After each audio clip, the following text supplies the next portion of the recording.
ಎಲ್ಲರಿಗೂ ನಮಸ್ಕಾರ. ನಾನ್ ಡಾಕ್ಟರ್ ರಜತ್ ಭಟ್, ನಿಸರ್ಗ ಹಾಸ್ಪಿಟಲ್, ಶಿರಸಿ. ಈಗಿನ ಸೋಷಿಯಲ್ ಮೀಡಿಯಾದಲ್ಲಿ ನೀವು ನೋಡೋದಾದ್ರೆ ಆಹಾರದ ಕುರಿತಾಗಿ ತುಂಬಾ ಮಾಹಿತಿಗಳು ಬರ್ತಾ ಇದೆ.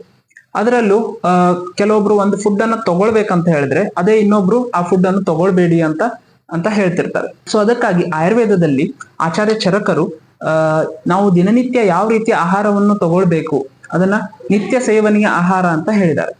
ಸೊ ಅದಕ್ಕಾಗಿ ಈ ಒಂದು ವಿಡಿಯೋದಲ್ಲಿ ಆ ನಿತ್ಯ ಸೇವನೆಯ ಆಹಾರಗಳು ಯಾವ್ದ್ಯಾವ್ದು ಮತ್ತು ಅದನ್ನ ಹೇಗೆ ನಾವು ಸೇವಿಸಬಹುದು ಅನ್ನೋದ್ರ ಬಗ್ಗೆ ನಾನು ಶೇರ್ ಮಾಡ್ತೇನೆ.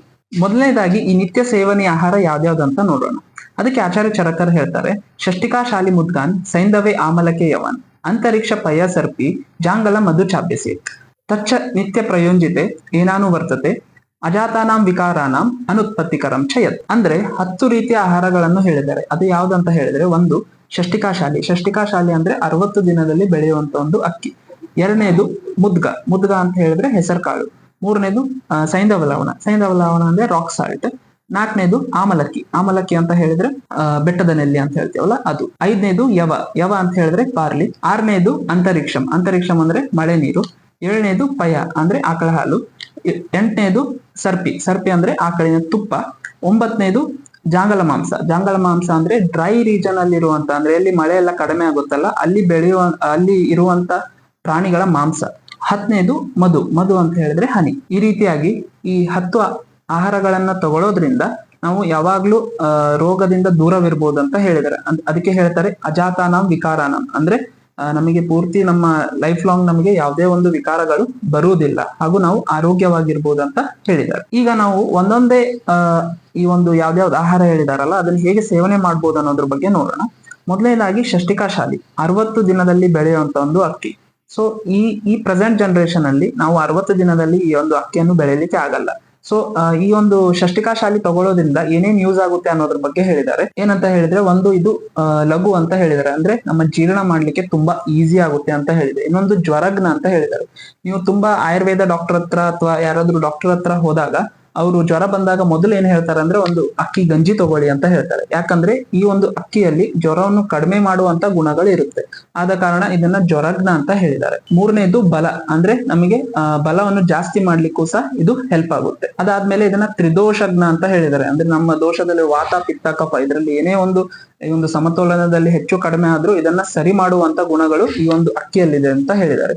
ಸೊ ಆ ಷಷ್ಟಿಕಾಶಾಲಿ ಈಗ ಸಿಗ್ಲಿಕ್ಕಿಲ್ಲ, ಬಟ್ ಆ ಒಂದು ಮೆಡಿಸಿನಲ್ ಕ್ವಾಲಿಟೀಸ್ ಇರುವಂತ ಒಂದು ಅಕ್ಕಿ ಯಾವ್ದಂತ ಹೇಳಿದ್ರೆ ಅದೇ ನವರ ರೈಸ್. ಸೊ ಒಂದು ನವರ ರೈಸ್ ಅನ್ನೋದು ಕೇರಳದಲ್ಲಿ ಕಂಡು ಬಂತು. ಸೊ ಇದನ್ನ ರಿಸರ್ಚ್ ಮಾಡಿದಾಗೂ ಇದರಲ್ಲಿ ತುಂಬಾ ಮೆಡಿಸಿನಲ್ ಪ್ರಾಪರ್ಟೀಸ್ ಇದೆ ಅಂತ ರಿಸರ್ಚ್ ಪ್ರೂವ್ ಆಗಿದೆ. ಸೊ ಆದ ಕಾರಣ ಯಾರಿಗೆ ನಾವು ಈ ಒಂದು ಮನೆಯಲ್ಲಿ ನಾರ್ಮಲ್ ಆಗಿ ನಾವು ನೋಡೋದಾದ್ರೆ ಎಲ್ಲರೂ ಈ ಒಂದು ಬಿಳಿ ಅಕ್ಕಿ ತಗೋತಾರೆ, ಅಂದ್ರೆ ವೈಟ್ ರೈಸ್, ಸೋನಾ ಮಸೂರಿ ಈ ತರದ ಅಕ್ಕಿಗಳನ್ನ ತಗೊಳ್ತಾರೆ, ಇಲ್ಲ ಬಾಸ್ಮತಿ ರೈಸ್ ಆ ತರ ತಗೊಳ್ತಾರೆ. ಸೊ ಇದರಲ್ಲಿ ಯಾವುದೇ ಒಂದು ಮೆಡಿಸಿನಲ್ ಪ್ರಾಪರ್ಟೀಸ್ ಇಲ್ಲ. 5 ಪಾಯ್ಸನ್ ಅಂತ ಹೇಳ್ತಾರಲ್ಲ, ಸೊ ಅದರಲ್ಲಿ ಒಂದು ಇದು ಬಿಳಿ ಅಕ್ಕಿ.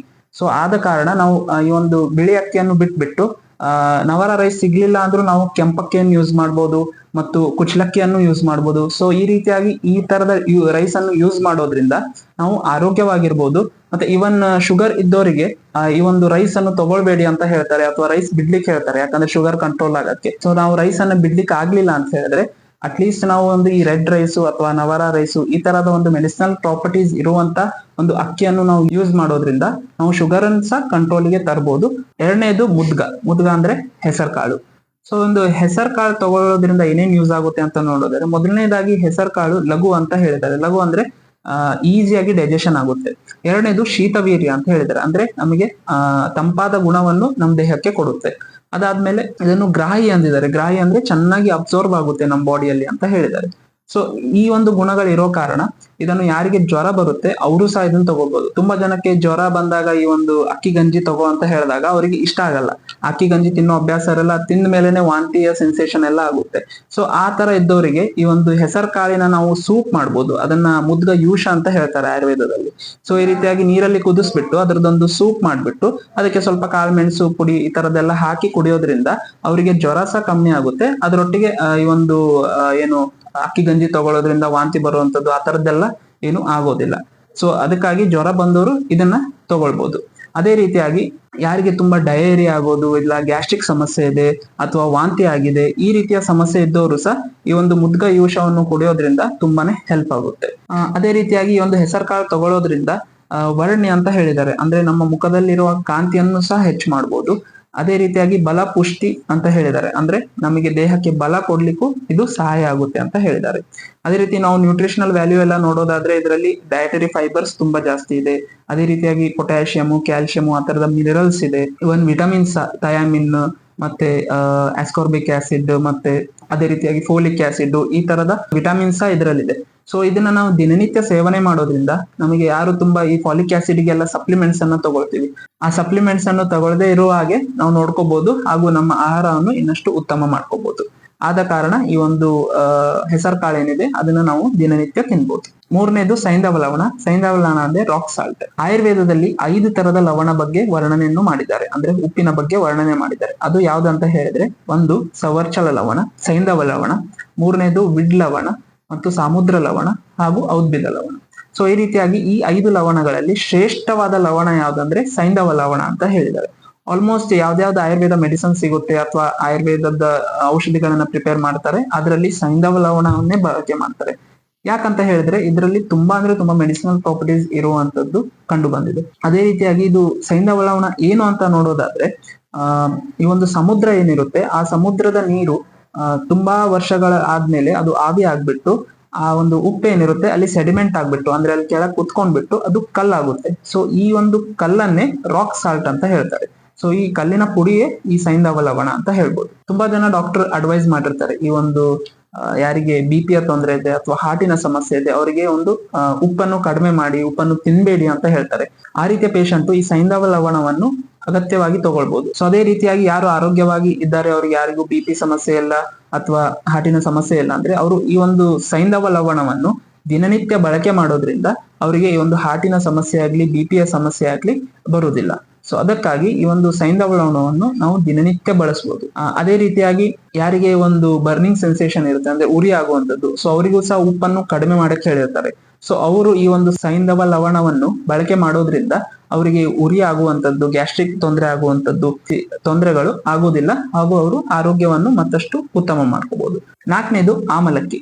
ಸೊ ಆಮಲಕ್ಕಿ ಅಂದ್ರೆ ಬೆಟ್ಟದಲ್ಲಿ. ಸೊ ಸಾಮಾನ್ಯವಾಗಿ ನೀವು ಆಯುರ್ವೇದದ ಯಾವುದೇ ಒಂದು ಪ್ರಾಡಕ್ಟ್ಸ್ ನೋಡಿದ್ರೆ ಆ ಒಂದು ಪ್ರಾಡಕ್ಟ್ ಅಲ್ಲಿ ಈ ಆಮಲಕ್ಕಿ ಚಿತ್ರ ಇದ್ದೇ ಇರುತ್ತೆ. ಸೊ ಎಲ್ಲರಿಗೂ ಗೊತ್ತು ಈ ಆಮಲಕ್ಕಿ ತಗೊಳ್ಳೋದ್ರಿಂದ ತುಂಬಾ ಬೆನಿಫಿಟ್ಸ್ ಇದೆ. ತುಂಬಾ ಜನ ನಾವು ಪೇಷಂಟ್ ಮೀಟ್ ನಾವು ಡೈಲಿ ಬೆಳಗ್ಗೆ ಈ ಒಂದು ಆಮಲಕ್ಕಿ ಅಥವಾ ನೆಲ್ಲಿಕಾಯಿಯ ಬೆಳಗ್ಗೆ ಜ್ಯೂಸ್ ಮಾಡ್ಕೊಳ್ತೀವಿ ಅಂತ ಹೇಳೋದನ್ನ ನಾವು ತುಂಬಾ ಜನರು ನೋಡಿರ್ತೀವಿ. ಸೊ ಅದನ್ನ ಮಾಡೋದ್ರಿಂದ ಅವರಿಗೆ ಈ ಮೋಷನ್ ಆಗಿರ್ಬೋದು ಅಥವಾ ದೇಹದ ಒಂದು ಏನಾದ್ರೂ ಪ್ರಾಬ್ಲಮ್ಸ್ ಇರ್ಬೋದು, ಸೊ ಅದೆಲ್ಲ ಸರಿಯಾಗಿದ್ದನ್ನು ನಾವು ನೋಡಿದೀವಿ. ಅದೇ ರೀತಿಯಾಗಿ ಆಯುರ್ವೇದದಲ್ಲಿ ಆಮಲಕ್ಕಿ ಬಗ್ಗೆ ಏನ್ ಹೇಳಿದ್ದಾರೆ ಅಂದ್ರೆ ಇದನ್ನ ವಯೋಸ್ಥಾಪನ ಅಂತ ಹೇಳಿದ್ದಾರೆ, ಅಂದ್ರೆ ಆಂಟಿ ಏಜಿಂಗ್ ಹರ್ಬ್ ಅಂತ ಹೇಳ್ಬೋದು. ಸೊ ನಾವು ಇನ್ನಷ್ಟು ಯಂಗ್ ಆಗಿ ಕಾಣಿಸ್ತಾ ಹೋಗ್ತೀವಿ. ಸೊ ಆದ ಕಾರಣ ಇದನ್ನ ತಗೊಳಿಕ್ ಹೇಳ್ತಾರೆ. ಅದೇ ರೀತಿಯಾಗಿ ನಮ್ಮ ಕಣ್ಣಿನ ತೊಂದರೆ ಇರುವವರು, ಯಾರಿಗೆ ಈ ವಿಷನ್ ಪ್ರಾಬ್ಲಮ್ ಇದೆ ಅಥವಾ ವಿಷನ್ ಪ್ರಾಬ್ಲಮ್ ಬರುವ ಸಾಧ್ಯತೆ ಇರುತ್ತೆ, ಸೊ ಅವರು ಈ ಆಮಲಕ್ಕಿಯನ್ನು ತಗೊಳ್ಳೋದ್ರಿಂದ ಅವರಿಗೆ ಯಾವುದೇ ರೀತಿಯ ವಿಷನ್ ಪ್ರಾಬ್ಲಮ್ ಆಗಲ್ಲ, ಹಾಗೂ ಇನ್ನಷ್ಟು ವಿಷನ್ ಬೆಟರ್ ಆಗ್ತಾ ಹೋಗುತ್ತೆ. ಅದೇ ರೀತಿಯಾಗಿ ಯಾರಿಗೆ ಶುಗರ್ ಇದೆ ಅವರು ಸಹ ಇದನ್ನ ಬಳಸಬಹುದು, ಹಾಗೂ ಶುಗರ್ ಕಂಟ್ರೋಲಿಗೂ ಸಹ ಇದು ತುಂಬಾನೇ ಹೆಲ್ಪ್ ಆಗಿದೆ. ಮತ್ತು ಯಾರಿಗೆ ವೇಟ್ ಲಾಸ್ ಮಾಡ್ಕೋಬೇಕು, ಅದೇ ರೀತಿಯಾಗಿ ಯಾರಿಗೆ ಗ್ಯಾಸ್ಟ್ರಿಕ್ಕಿನ ಸಮಸ್ಯೆ ಇದೆ ಮತ್ತು ರೆಸ್ಪಿರೇಟರಿಯ ಸಮಸ್ಯೆ ಇದೆ, ಮತ್ತು ಯಾರಿಗೆ ಪಿರಿಯಡ್ಸಿನ ತೊಂದರೆ ಇರ್ಬೋದು, ಮತ್ತು ಯಾರಿಗೆ ಗ್ರೇ ಹೇರ್ಸ್ ಆಗುತ್ತೆ, ಸೊ ಅವರೆಲ್ಲ ಈ ಒಂದು ಆಮಲಕ್ಕಿಯನ್ನು ದಿನನಿತ್ಯ ಬಳಸೋದ್ರಿಂದ ತುಂಬಾನೇ ಯೂಸ್ ಆಗುತ್ತೆ. ಅದೇ ರೀತಿಯಾಗಿ ನ್ಯೂಟ್ರಿಷನಲ್ ವ್ಯಾಲ್ಯೂ ನೋಡೋದಾದ್ರೆ ಇದರಲ್ಲಿ ವಿಟಮಿನ್ ಸಿ ತುಂಬಾ ಅಧಿಕ ಮಾತ್ರದಲ್ಲಿದೆ. ಸೊ ಆದ ಕಾರಣ ತುಂಬಾ ಜನ ಈ ಒಂದು ಸಪ್ಲಿಮೆಂಟ್ಸ್ ಅನ್ನ ತಗೊಳ್ತೀರಾ ವಿಟಮಿನ್ ಸಿಗೆ ಎಲ್ಲ. ಸೊ ಅದಕ್ಕಾಗಿ ಆ ಸಪ್ಲಿಮೆಂಟ್ಸ್ ಇಂದ ದೂರವಿರ್ಲಿಕ್ಕೆ ನಾವು ದಿನನಿತ್ಯ ಒಂದು ಆಮಲಕ್ಕಿ ತಿನ್ನೋದ್ರಿಂದ ನಮಗೆ ವಿಟಮಿನ್ ಸಿ ನ ಡಿಫಿಷಿಯನ್ಸಿ ಆಗಲ್ಲ. ಅದೇ ರೀತಿಯಾಗಿ ಪ್ರೋಟೀನ್ ಮತ್ತೆ ಕ್ಯಾಲ್ಸಿಯಂ ಈ ರೀತಿಯ ಮಿನರಲ್ಸ್ ಸಹ ಇದರಲ್ಲಿ ತುಂಬಾ ಜಾಸ್ತಿ ಇರೋ ಕಾರಣ ನಾವು ದಿನನಿತ್ಯ ಆಮಲಕ್ಕಿಯನ್ನು ತಿನ್ಬೋದು. ಯಾವ ರೀತಿ ನಾವು ಈ ಆಮಲಕ್ಕಿ ತಗೊಳ್ಬಹುದು? ಸಾಮಾನ್ಯವಾಗಿ ಮನೆ ಹತ್ರ ಆಮಲಕ್ಕಿ ಇದ್ರೆ ಅವರು ಗಿಡದಿಂದ ತಗೊಂಡು ತಿಂತಾರೆ. ಬಟ್ ಮನೆ ಹತ್ರ ನಮ್ಮ ಹತ್ರ ಇಲ್ಲ ಈ ಒಂದು ಗಿಡ ಆಮಲಕ್ಕಿ. ಸೊ ಅವ್ರು ಏನ್ ಮಾಡ್ಬೋದು ಅಂದ್ರೆ ಮಾರ್ಕೆಟ್ ಅಲ್ಲಿ ಆಮಲಕ್ಕಿ ಪೌಡರ್ ಸಿಗುತ್ತೆ, ಸೊ ಅದನ್ನ ಸೇವನೆ ಮಾಡ್ಬೋದು. ಇಲ್ಲ ಅಂತ ಆದ್ರೆ ಆಮಲಕ್ಕಿ ರಸಾಯನ ಸಿಗುತ್ತೆ, ಅಂದ್ರೆ ಒಂದು ಲೇಹದಾಗಿರುತ್ತೆ, ಸೊ ಅದನ್ನ ನಾವು ದಿನನಿತ್ಯ ಸೇವನೆ ಮಾಡೋದು. 5ನೇದು ಯವ ಅಂದ್ರೆ ಬಾರ್ಲಿ. ಸೊ ಬಾರ್ಲಿ ಬಗ್ಗೆ ನೀವು ತುಂಬಾನೇ ಕೇಳಿರ್ಬೋದು.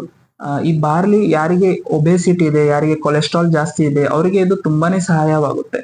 ಯಾಕಂದ್ರೆ ಈ ಒಂದು ಬಾರ್ಲಿಯ ಬಗ್ಗೆ ಆಯುರ್ವೇದದಲ್ಲಿ ಹೇಳುವಾಗ ಲೇಖನ ಕರ್ಮ ಅಂತ ಹೇಳಿದ್ರೆ, ಅಂದ್ರೆ ಸ್ಕ್ರೇಪಿಂಗ್ ಆಗುವಂತದ್ದು, ಈ ರೀತಿಯ ಒಂದು ಗುಣ ಇರೋ ಕಾರಣ ಈ ಒಂದು ಬಾರ್ಲಿ ಏನಿದೆ ಅದು ಯಾರು ಒಬೆಸಿಟಿ ಇದ್ದಾರೆ ಅಥವಾ ಯಾರಿಗೆ ಕೊಲೆಸ್ಟ್ರಾಲ್ ಜಾಸ್ತಿ ಆಗಿದೆ ಅವರಿಗೆಲ್ಲ ಈ ಬಾರ್ಲಿ ಅನ್ನೋದು ತುಂಬಾನೇ ಹೆಲ್ಪ್ ಆಗುತ್ತೆ. ಅದೇ ರೀತಿಯಾಗಿ ಯಾರಿಗೆ ಈ ಒಂದು ಮೂತ್ರದ ಸಮಸ್ಯೆ ಅಂದ್ರೆ ಕಿಡ್ನಿ ಸ್ಟೋನ್ಸ್ ಆಗಿರುತ್ತೆ, ಅವರು ಸಹ ಈ ಒಂದು ಬಾರ್ಲಿಯ ನೀರನ್ನು ಕುಡಿಯೋದ್ರಿಂದ ಅವ್ರಿಗೂ ತುಂಬಾನೇ ಹೆಲ್ಪ್ ಆಗುತ್ತೆ. ಸೊ ಮೇನ್ ಆಗಿ ಬಾರ್ಲಿಯನ್ನು ನಾವು ತುಂಬಾ ಡಿಶಸ್ ಮಾಡ್ಬೋದು. ಯಾವ್ಯಾವ್ದು ಅಂತ ನೋಡೋದಾದ್ರೆ ಬಾರ್ಲಿ ಸೂಪ್ ಮಾಡ್ಬೋದು, ಕಿಚಡಿ ಮಾಡ್ಬೋದು, ಉಪ್ಪಿಟ್ಟು ಮಾಡ್ಬೋದು, ಮತ್ತು ಗಂಜಿ ಮಾಡ್ಬೋದು, ಅದೇ ರೀತಿ ಸಲಾಡ್ ಮಾಡ್ಬೋದು. ಸೊ ಈ ರೀತಿಯಾಗಿ ನಾವು ಹಲವಾರು ರೀತಿಯಲ್ಲಿ ಈ ಬಾರ್ಲಿ ಅಂದ್ರೆ ಯವಾವನ್ನು ಬಳಸಬಹುದು. ಈ ಒಂದು ಬಾರ್ಲಿಯ ನ್ಯೂಟ್ರಿಷನಲ್ ವ್ಯಾಲ್ಯೂ ಸಹ ನೋಡಿದ್ರೆ ನೀವು ಪ್ರೋಟೀನ್ಸ್ ಮತ್ತೆ ಮಿನರಲ್ಸ್ ತುಂಬಾ ಜಾಸ್ತಿ ಇರೋ ಕಾರಣ, ಇವನ್ ಫೈಬರ್ ಸಹ ತುಂಬಾ ಜಾಸ್ತಿ ಇರೋ ಕಾರಣ ಇದು ನಮಗೆ ಆರೋಗ್ಯದ ವಿಷಯದಲ್ಲಿ ತುಂಬಾನೇ ಹೆಲ್ಪ್ ಆಗುತ್ತೆ. ಸೊ ಆದ್ರಿಂದ ನಾವು ಈ ಬಾರ್ಲಿಯನ್ನು ನಾವು ದಿನನಿತ್ಯ ಬಳಸಬಹುದು. ಆರನೇದು ಅಂತರಿಕ್ಷಂ. ಅಂತರಿಕ್ಷಂ ಅಂದ್ರೆ ಮಳೆ ನೀರು. ಯಾಕೆ ಮಳೆ ನೀರನ್ನೇ ತಗೋಬೇಕಂತ ಹೇಳಿದಾರಂದ್ರೆ ಈಗ ನೀವು ನೋಡ್ಬೋದು ನೀರು ತುಂಬಾ ಪ್ರದೂಷಿತ ಆಗುತ್ತೆ. ಅಂದ್ರೆ ಈ ಒಂದು ನದಿ ನೀರು ನೋಡ್ಬೋದು. ಸೊ ನದಿ ನೀರಲ್ಲಿ ತುಂಬಾನೇ ಕೆಮಿಕಲ್ಸ್ ಎಲ್ಲ ಮಿಕ್ಸ್ ಆಗುತ್ತೆ. ಕೆರೆ ನೀರಲ್ಲಿಯೂ ಸಹ ತುಂಬಾ ಗಲೀಜೆಲ್ಲ ಮಿಕ್ಸ್ ಆಗುವಂತದ್ದು. ಸೊ ಈ ರೀತಿಯಾಗಿ ಅದು ನೆಲಕ್ಕೆ ಬಿದ್ದ ಮೇಲೆ ತುಂಬಾ ಪ್ರದೂಷಿತ ಆಗುತ್ತೆ. ಸೊ ಆದ ಕಾರಣ ಆಯುರ್ವೇದದಲ್ಲಿ ಒಂದು ಅಂತರಿಕ್ಷ ನೀರನ್ನು ತಗೊಳ್ಳೋದ್ರಿಂದ ನಮ್ಮ ಆರೋಗ್ಯಕ್ಕೆ ತುಂಬಾ ಒಳ್ಳೇದಂತ ಹೇಳಿದ್ದಾರೆ, ಹಾಗೂ ಇದನ್ನ ದಿನನಿತ್ಯ ಸೇವನೆ ಮಾಡ್ಬೋದು. ಇದು ಪಯ ಅಂದ್ರೆ ಹಾಲು. ಸೊ ಹಾಲು ಮುಂಚಿನ ಕಾಲದಲ್ಲಿ ಅಂದ್ರೆ ಹಳೆ ಕಾಲದಲ್ಲಿ ದೇಸಿ ಆಕಳಿನ ಹಾಲು ಇರೋ ಕಾರಣ ಅದರಲ್ಲಿರುವಂತ ಪೌಷ್ಟಿಕಾಂಶಗಳೇನಿದೆ ಅದು ತುಂಬಾನೇ ಚೆನ್ನಾಗಿತ್ತು. ಬಟ್ ಈಗಿನ ಆಕಳಿನ ಹಾಲೇನಿದೆ ಅದರಲ್ಲಿ ಅಂತ ಒಳ್ಳೆ ಪೌಷ್ಟಿಕಾಂಶಗಳಿಲ್ಲ. ಅದಕ್ಕಾಗಿ ಆಯುರ್ವೇದದಲ್ಲಿ ಈ ಒಂದು ಆಕಳಿನ ಹಾಲಿನ ಬಗ್ಗೆ ತುಂಬಾ ಅಂದ್ರೆ ತುಂಬಾ ವಿವರಣೆ ಇದೆ. ಅದರಲ್ಲೂ ಆಕಳಿನ ಹಾಲನ್ನ ತಗೊಳ್ಳೋದ್ರಿಂದ ಬಲ್ಯ ಅಂತ ಹೇಳಿದ್ದಾರೆ, ಅಂದ್ರೆ ಓವರ್ ಆಲ್ ಸ್ಟ್ರೆಂತ್ ಜಾಸ್ತಿ ಆಗುತ್ತೆ, ಮತ್ತು ನಮ್ಮಲ್ಲಿರುವಂತ ಓಜಸ್ ಏನಿದೆ ಅದನ್ನ ಜಾಸ್ತಿ ಮಾಡಕ್ಕೆ ಹೆಲ್ಪ್ ಆಗುತ್ತೆ, ಮತ್ತು ದೇಹಕ್ಕೆ ತಂಪನ್ನು ಉಂಟು ಮಾಡುತ್ತೆ. ಅದೇ ರೀತಿಯಾಗಿ ಯಾರಿಗೆ ಶತಕ್ಷೀಣರಿದ್ದಾರೆ ಅಂದ್ರೆ ತುಂಬಾ ವೀಕ್ ಇದ್ದಾರೆ ಅವರಲ್ಲಿಯೂ ಸಹ ಇದು ತುಂಬಾನೇ ಹೆಲ್ಪ್ ಆಗುತ್ತೆ ಅಂತ ಹೇಳಿದ್ದಾರೆ. ಅದೇ ರೀತಿಯಾಗಿ ಸಣ್ಣ ಮಕ್ಕಳಲ್ಲಿ ಕೊಡೋದ್ರಿಂದ ಅವರಿಗೆ ಮೇಧ್ಯ ಆಗಿ ವರ್ಕ್ ಆಗುತ್ತೆ, ಅಂದ್ರೆ ಅವರ ಬುದ್ಧಿಶಕ್ತಿಯನ್ನು ಇಂಪ್ರೂವ್ ಮಾಡ್ಲಿಕ್ಕೆ ಹೆಲ್ಪ್ ಆಗುತ್ತೆ ಅಂತ ಈ ರೀತಿಯ ಒಂದು ವರ್ಣನೆ ಆಯುರ್ವೇದದಲ್ಲಿ ನೋಡ್ಬೋದು. ಸೊ ಆದ ಕಾರಣ ಹಾಲನ್ನು ದಿನನಿತ್ಯ ಕುಡಿಲಿಕ್ಕೆ ಹೇಳಿದ್ದಾರೆ. ಬಟ್ ಈಗಿನ ಒಂದು ಹಾಲಿನ ನೋಡಿದಾಗ ಅದರಲ್ಲಿರುವಂತ ಪೌಷ್ಟಿಕಾಂಶಗಳು ತುಂಬಾನೇ ಕಡಿಮೆ ಇದೆ. ಯಾಕಂದ್ರೆ ಆ ಒಂದು ಹಾಲು ರೆಡಿ ಆಗ್ಲಿಕ್ಕೆ ತುಂಬಾನೇ ಕೆಮಿಕಲ್ ಅನ್ನ ಬಳಸ್ತಿದ್ದಾರೆ. ಸೊ ಆದ ಕಾರಣ ನಮಗೆ ದೇಸಿ ಆಕಳಿನ ಒಂದು ಹಾಲು ಸಿಕ್ಕರೆ ಅದನ್ನ ನಾವು ದಿನನಿತ್ಯ ಕುಡಿಬಹುದು, ಹಾಗೂ ನಮಗೆ ಯಾವುದೇ ಒಂದು ತೊಂದರೆ ಆಗುವುದಿಲ್ಲ, ಹಾಗೂ ನಮ್ಮ ಮತ್ತೆ ಆರೋಗ್ಯ ಏನಿದೆ ಅದು ಇನ್ನಷ್ಟು ಚೆನ್ನಾಗಾಗುತ್ತೆ. 8ನೇದು ಸರ್ಪಿ ಅಂದ್ರೆ ಆಕಳಿನ ತುಪ್ಪ. ಈ ಒಂದು ತುಪ್ಪವನ್ನು ತಗೊಳ್ಳೋದ್ರಿಂದ ಆಯುರ್ವೇದದಲ್ಲಿ ಇದಕ್ಕೆ ತುಂಬಾ ಅಂದ್ರೆ ತುಂಬಾ ಯೂಸಸ್ ಅನ್ನು ಹೇಳಿದ್ದಾರೆ. ಅದರಲ್ಲಿ ಏನೇನಂತ ನೋಡೋದಾದ್ರೆ ಈ ಒಂದು ತುಪ್ಪವನ್ನು ನಾವು ದಿನನಿತ್ಯ ಬೆಳಗ್ಗೆ 2 ಚಮಚದಷ್ಟು ಖಾಲಿ ಹೊಟ್ಟೆಗೆ ತಗೊಳ್ಳೋದ್ರಿಂದ ಮೇನ್ ಆಗಿ ನಮಗೆ ಡೈಜೆಷನ್ ಪ್ರಾಬ್ಲಮ್ ಬರಲ್ಲ. ಸೊ ಡೈಜೆಷನ್ ಪ್ರಾಬ್ಲಮ್ ಅಂದ್ರೆ ಯಾರಿಗೆ ಒಂದು ಹೊಟ್ಟೆ ಉರಿ ಆಗುವಂತದ್ದು, ಹುಳಿ ತೇಗ್ ಬರುವಂತದ್ದು, ಮತ್ತು ಅದೇ ರೀತಿಯಾಗಿ ಎದೆಯಲ್ಲಿ ಚುಚ್ಚದಂಗ ಆಗೋದು, ಎದೆ ಉರಿ ಬರುವಂತದ್ದು. ಸೊ ಈ ರೀತಿಯ ಯಾರಿಗೆ ಗ್ಯಾಸ್ಟ್ರಿಕ್ ಸಮಸ್ಯೆ ಇದೆ ಅವರಿಗೆ ಈ ಒಂದು 2 ಚಮಚದಷ್ಟು ತುಪ್ಪ ಬೆಳಗ್ಗೆ ತಗೊಳ್ಳೋದ್ರಿಂದ ಪಿತ್ತ ಏನ್ ಜಾಸ್ತಿ ಆಗಿರುತ್ತೆ ಅದನ್ನ ಕಡಿಮೆ ಮಾಡಕ್ಕೆ ಹೆಲ್ಪ್ ಆಗುತ್ತೆ. ಅದೇ ರೀತಿಯಾಗಿ ಯಾರಿಗೆ ಒಂದು ಬುದ್ಧಿಶಕ್ತಿ ತುಂಬಾ ಕಡಿಮೆ ಇದೆ, ಮಕ್ಕಳಲ್ಲಿ ಎಸ್ಪೆಷಲಿ ಸರಿಯಾಗಿ ಓದಿದ್ದೆಲ್ಲ ನೆನಪಿರ್ತಿಲ್ಲ, ಈ ತರದ ತೊಂದರೆ ಇದ್ದವರಲ್ಲಿ ದಿನನಿತ್ಯ ನಾವು ಆಕಳಿನ ತುಪ್ಪವನ್ನು ಡೈಲಿ ಬೆಳಗ್ಗೆ 2 ಚಮಚ ತಗೊಳ್ಳೋದ್ರಿಂದ ತುಂಬಾನೇ ಹೆಲ್ಪ್ ಆಗುತ್ತೆ. ಮತ್ತೆ ಯಾರು ಫಾಸ್ಟಿಂಗ್ ಮಾಡ್ತಿರ್ತಾರೆ, ತುಂಬಾ ದೀರ್ಘಕಾಲ ಫಾಸ್ಟಿಂಗ್ ಮಾಡ್ತಿರ್ತಾರೆ, ಅವರು ಸಹ ತುಪ್ಪವನ್ನು ತಗೊಳ್ಳೋದ್ರಿಂದ ಅವರಿಗೆ ಯಾವುದೇ ರೀತಿಯ ಸುಸ್ತಾಗ್ಲಿ ಅಥವಾ ಆ ಫಾಸ್ಟಿಂಗ್ ಇಂದ ಸೈಡ್ ಎಫೆಕ್ಟ್ಸ್ ಏನಿದೆ ಅದು ಆಗದೆ ಇರುವ ಹಾಗೆ ನೋಡ್ಕೊಳ್ಳಿಕ್ಕೆ ಇದೊಂದು ಹೆಲ್ಪ್ ಆಗುತ್ತೆ. ಮತ್ತು ಯಾರು ಜಿಮ್ ಹೋಗ್ತಾರೆ, ಯಾರು ಯೋಗ ಎಲ್ಲ ಮಾಡ್ತಾರೆ, ಸೊ ಅವರಲ್ಲಿಯೂ ಸಹ ಈ ಒಂದು ತುಪ್ಪ ತಗೊಳ್ಳೋದ್ರಿಂದ ಒಂದು ಎನರ್ಜಿ ಬೂಸ್ಟರ್ ಆಗಿ ವರ್ಕ್ ಆಗುತ್ತೆ. ಮತ್ತು ಈ ಒಂದು ಚಳಿಗಾಲದಲ್ಲಿ ಈ ಒಂದು ತುಪ್ಪ ತಗೊಳ್ಳೋದ್ರಿಂದ ಅವರಿಗೆ ಯಾವುದೇ ಒಂದು ಡ್ರೈನೆಸ್ ಆಗುದಿಲ್ಲ. ಅಂದ್ರೆ ಯಾರಿಗೆ ಚರ್ಮ ಒಡೆಯುವಂತ ಒಂದು ಸಮಸ್ಯೆ ಇರುತ್ತೆ ಅವರು ದಿನನಿತ್ಯ ತುಪ್ಪ ತಗೊಳ್ಳೋದ್ರಿಂದ ಅವರಿಗೆ ಚರ್ಮ ಒಡೆಯುವಂತ ತೊಂದರೆಗಳು ಸಹ ಆಗೋದಿಲ್ಲ. ಮತ್ತು ಯಾರಿಗೆ ತುಂಬಾ ಸ್ಟ್ರೆಸ್ ಇರುತ್ತೆ ಅಥವಾ ಅವ್ರದ್ದೊಂದು ಲೈಫ್ ಸ್ಟೈಲ್ ಏನಿರುತ್ತೆ ತುಂಬಾ ಸ್ಟ್ರೆಸ್ಫುಲ್ ಆಗಿರುತ್ತೆ, ಸೊ ಅವರು ಸಹ ಈ ಒಂದು ದಿನನಿತ್ಯ ತಗೊಳ್ಳೋದ್ರಿಂದ ಅವರಿಗೆ ಮೈಂಡ್ ಅನ್ನು ಕಾಮ್ ಮಾಡ್ಲಿಕ್ಕೆ ಈ ಒಂದು ತುಪ್ಪ ತುಂಬಾ ಹೆಲ್ಪ್ ಆಗುತ್ತೆ.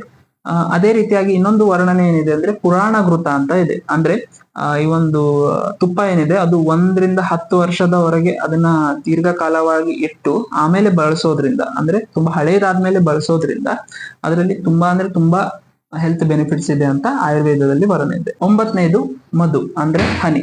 ಸೊ ಈ ಒಂದು ಹನಿಯನ್ನು ನಾವು ದಿನನಿತ್ಯ ಸೇವನೆ ಮಾಡೋದ್ರಿಂದ ಯಾರಿಗೆ ಬೊಜ್ಜು ಕರಗಿಸ್ಬೇಕು ಅಥವಾ ತುಂಬಾ ದಪ್ಪ ಇದ್ದಾರೆ, ಮತ್ತು ಯಾರಿಗೆ ಕೊಲೆಸ್ಟ್ರಾಲ್ ಕಮ್ಮಿ ಮಾಡ್ಬೇಕು ಅಂತ ಇದ್ದಾರೆ, ಸೊ ಅವರಲ್ಲಿ ಇದು ತುಂಬಾ ಯೂಸ್ ಆಗುತ್ತೆ.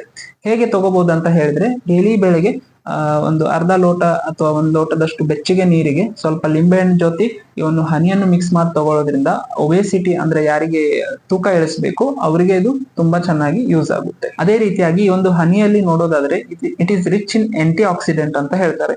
ಸೊ ಈ ರೀತಿ ಆಂಟಿ ಆಕ್ಸಿಡೆಂಟ್ ಜಾಸ್ತಿ ಇರೋ ಕಾರಣ ಯಾರಿಗೆ ದೇಹದಲ್ಲಿ ಇನ್ಫ್ಲಮೇಷನ್ ಎಲ್ಲ ಆಗುವಂತ ಚಾನ್ಸಸ್, ಅಂದ್ರೆ ಈ ಆರ್ಥ್ರೈಟಿಸ್ ಆಗಿರ್ಬೋದು, ಮತ್ತೆ ಇನ್ನಿತರ ನೋವಿನ ಕಾಯಿಲೆಗಳಿರ್ಬೋದು. ಸೊ ಆ ರೀತಿಯ ಒಂದು ಇನ್ಫ್ಲಮೇಷನ್ ಆಗದೆ ಇರುವ ಹಾಗೆ ತಡೆಗಟ್ಟಲಿಕ್ಕೆ ಈ ಒಂದು ಜೇನುತುಪ್ಪ ತುಂಬಾನೇ ಸಹಾಯ ಆಗುತ್ತೆ. ಆದ್ರೆ ಈ ಒಂದು ಜೇನುತುಪ್ಪ ಮಾರ್ಕೆಟ್ ಅಲ್ಲಿ ನೋಡೋದಾದ್ರೆ ತುಂಬಾ ಪ್ರೊಸೆಸ್ಡ್ ಆಗಿ ಸಿಗ್ತಾ ಇದೆ. ಅಂದ್ರೆ ಬೆಲ್ಲ ಮಿಕ್ಸ್ ಮಾಡೋದು ಅಥವಾ ಇನ್ನಿತರ ಸ್ವೀಟಿಂಗ್ ಪ್ರಾಡಕ್ಟ್ಸ್ ಅನ್ನು ಮಿಕ್ಸ್ ಮಾಡೋದು. ಸೊ ಈ ರೀತಿಯ ಮಿಕ್ಸ್ ಮಾಡೋದ್ರಿಂದ ಅದರ ಒಂದು ಸತ್ವವನ್ನು ಕಳ್ಕೊತಾ ಇದೆ. ಆದ ಕಾರಣ ನೀವು ಪ್ಯೂರ್ ಆಗಿ ಸಿಗುವಂತ ಜೇನುತುಪ್ಪವನ್ನು ಬಳಸಬೇಕು. ಹಾಗೂ ಈ ಒಂದು ಜೇನುತುಪ್ಪವನ್ನು ನಾವು ದಿನನಿತ್ಯ ಬಳಸಬಹುದು, ಹಾಗೂ ಇವನ್ ಶುಗರ್ ಇದ್ದವರು ಸಹ ಬಳಸಬಹುದು. ಆದ್ರೆ ಪ್ರೊಸೆಸ್ಡ್ ಅನ್ನು ಬಳಸಿದಾಗ ಆ ಒಂದು ಶುಗರ್ ಲೆವೆಲ್ ಏನಿದೆ ಅದು ಜಾಸ್ತಿ ಆಗುತ್ತೆ. 10ನೇದು ಜಾಂಗಲ ಮಾಂಸ. ಜಾಂಗಲ ಮಾಂಸ ಅಂದ್ರೆ ಜಾಂಗಲ ಪ್ರದೇಶದಲ್ಲಿ ಬೆಳೆಯುವಂತ ಒಂದು ಪ್ರಾಣಿಯ ಮಾಂಸ. ಜಾಂಗಲ ಪ್ರದೇಶ ಅಂದ್ರೆ ಎಲ್ಲಿ ತುಂಬಾ ಮಳೆ ಆಗಲ್ಲ, ತುಂಬಾ ಡ್ರೈ ಲ್ಯಾಂಡ್ ಇರುತ್ತೆ, ಆ ರೀತಿಯ ಒಂದು ಜಾಗದಲ್ಲಿ ಬೆಳೆಯುವಂತ ಮಾಂಸ. ಉದಾಹರಣೆಗೆ ಕುರಿ ಮಾಂಸ. ಸೊ ಆಯುರ್ವೇದದಲ್ಲಿ ಆ ಒಂದು ಪರ್ಟಿಕ್ಯುಲರ್ ರೀಜನ್ ಏನಿದೆ ಜಾಂಗಲ ಪ್ರದೇಶದಲ್ಲಿ ಅಲ್ಲಿ ಸಿಗುವಂತ ಮಾಂಸವನ್ನು ಬಳಸಬಹುದು ಅಂತ, ಅಥವಾ ಅದನ್ನ ದಿನನಿತ್ಯ ಸೇವನೆ ಮಾಡಬಹುದು ಅಂತ ಸಲಹೆಯನ್ನು ಕೊಟ್ಟಿದ್ದಾರೆ. ಆದರೆ ಪ್ರೆಸೆಂಟ್ ಜನರೇಷನ್ ಅಲ್ಲಿ ನೋಡೋದಾದ್ರೆ ಈ ಮಾಂಸದ ಏನು ವ್ಯವಹಾರ ಇದೆ ಅದು ತುಂಬಾನೇ ಕಮರ್ಷಿಯಲ್ ಆಗಿದೆ. ನಮಗೆ ಸರಿಯಾದ ಮಾಂಸವನ್ನು ಸಿಗ್ತಾ ಇಲ್ಲ. ಅದಕ್ಕೆ ತುಂಬಾ ಕೆಮಿಕಲ್ಸ್ ಅನ್ನು ಬಳಸ್ಬಿಟ್ಟು ಅದನ್ನ ವ್ಯಾಪಾರ ಮಾಡ್ತಿದ್ದಾರೆ. ಸೊ ಅದಕ್ಕಾಗಿ ಈ ಒಂದು ಮಾಂಸವನ್ನು ತಗೊಳ್ಳುವಾಗ ನಾವು ತುಂಬಾ ಜಾಗೃತರಾಗಿ ತಗೊಳ್ಬೇಕು. ಒಳ್ಳೆ ಮಾಂಸ ಸಿಕ್ಕರೆ ಅದನ್ನ ತಗೊಳ್ಬಹುದು, ಇಲ್ಲ ಅಂದ್ರೆ ಅದರ ಕಾಲ್ ಸೂಪ್ ಅಂತ ಈ ತರದ್ದೆಲ್ಲ ಸಿಗುತ್ತೆ. ಸೊ ಆ ರೀತಿಯ ಒಂದು ಮಾಂಸವನ್ನು ನಾವು ದಿನನಿತ್ಯ ಸೇವನೆ ಮಾಡಬಹುದು, ಬಟ್ ಅದನ್ನ ಕರೆಕ್ಟ್ ಆಗಿ ನೀವು ಜಾಗೃತರಾಗಿ ಮಾಡ್ಬೇಕು. ಈ ರೀತಿಯಾಗಿ ಆಯುರ್ವೇದದಲ್ಲಿ ಹೇಳಿರುವಂತಹ ಈ ಒಂದು 10 ಆಹಾರಗಳನ್ನು ನಾವು ದಿನನಿತ್ಯ ಸೇವನೆ ಮಾಡಿ ಆರೋಗ್ಯವಾಗಿರ್ಬೋದು. ಧನ್ಯವಾದಗಳು.